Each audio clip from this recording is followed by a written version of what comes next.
Hi, so this is my response to a video from the Lucy Letby Analysis channel and some of my own thoughts and comments following on from that. So the video is Lucy Letby, The Truth About Dr. Breary and Full Timeline, and that was released a few days ago, so quite recent, interesting, and it's also not too long, so this is well worth a watch.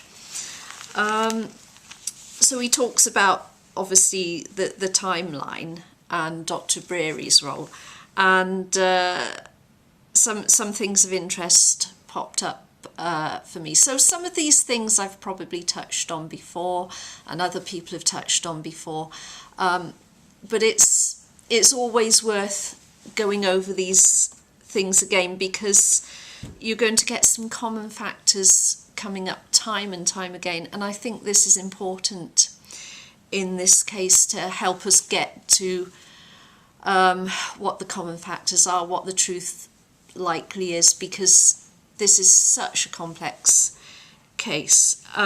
So in from my notes, okay, so in 2013 Stephen Breary, he points to a lack of space around incubators at COCH.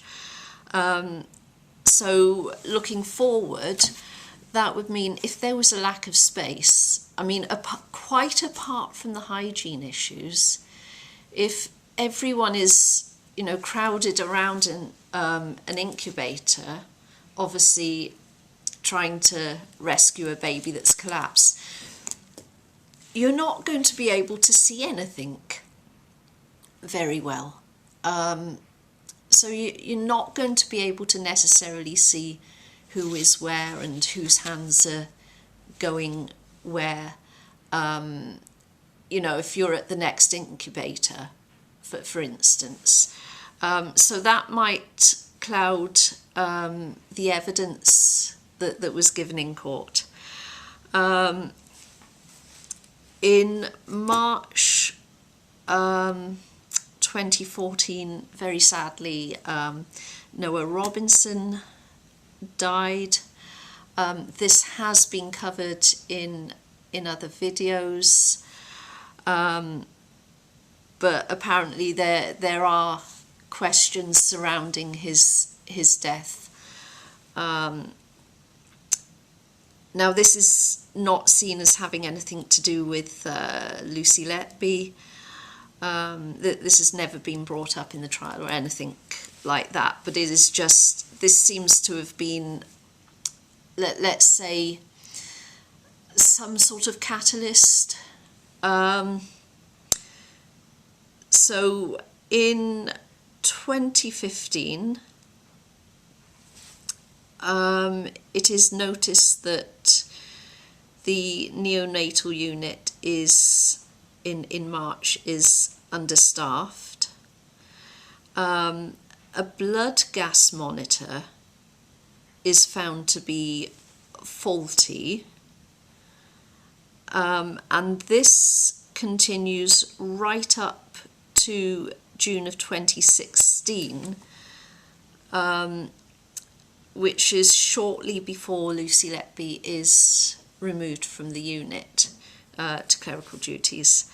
So this blood gas monitor becomes faulty in March. So this is a couple of months before the first cluster of deaths that is considered suspicious, and continues right up to just before Lucy Letby is removed from the ward. So this is something that is coincidental and doesn't seem to have been taken into account here. So child A, B, C and D all collapse between the 8th and the 22nd of June. So that's, excuse me, that is a very, very short period. And several things kind of happen around this time. At child A's collapse, Lucy does state that she remembers, you know, looking at the feeding tube and thinking, what happened here? This is odd.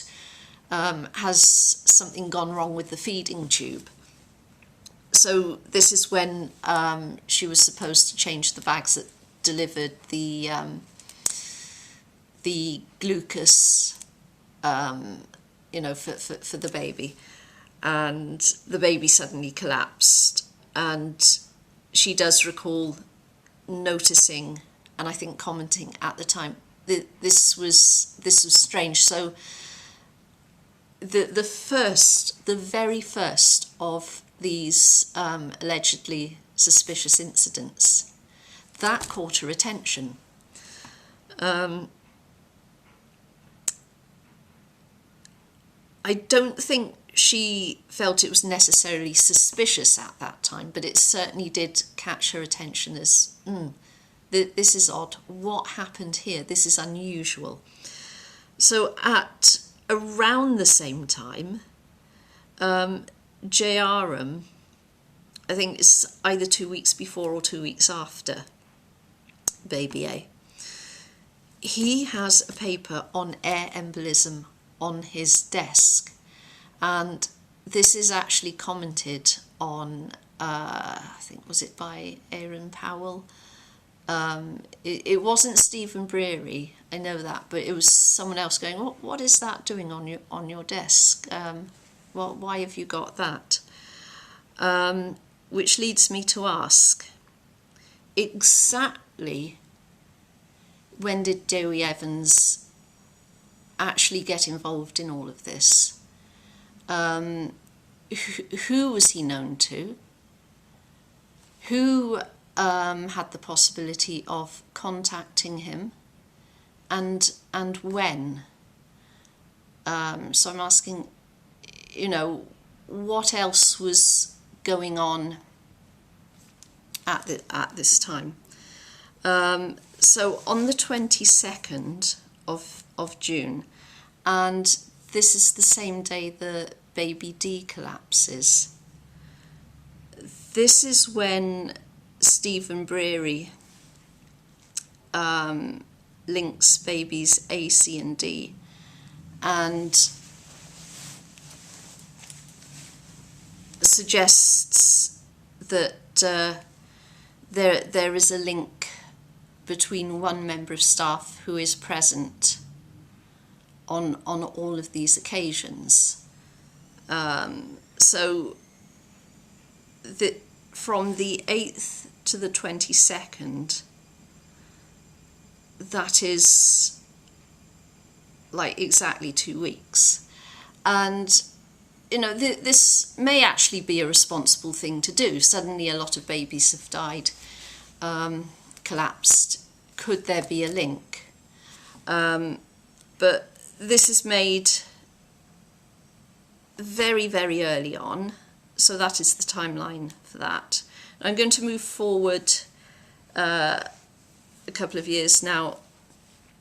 When Stephen Breary and JRM visit the police, now we have seen that email in recent months between JRM and Stephen Breary, wondering how they can pique the police's interest. And I wonder what exactly was said to the police to make them, you know, suddenly bring a prosecution. Was anyone leaned on? Was anyone persuaded? You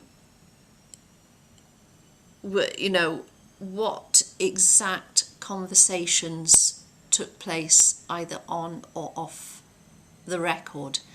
You know, were there any like personal interest, as in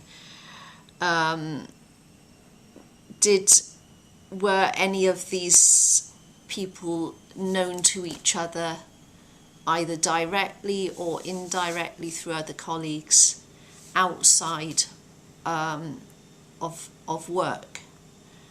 So those are my questions. And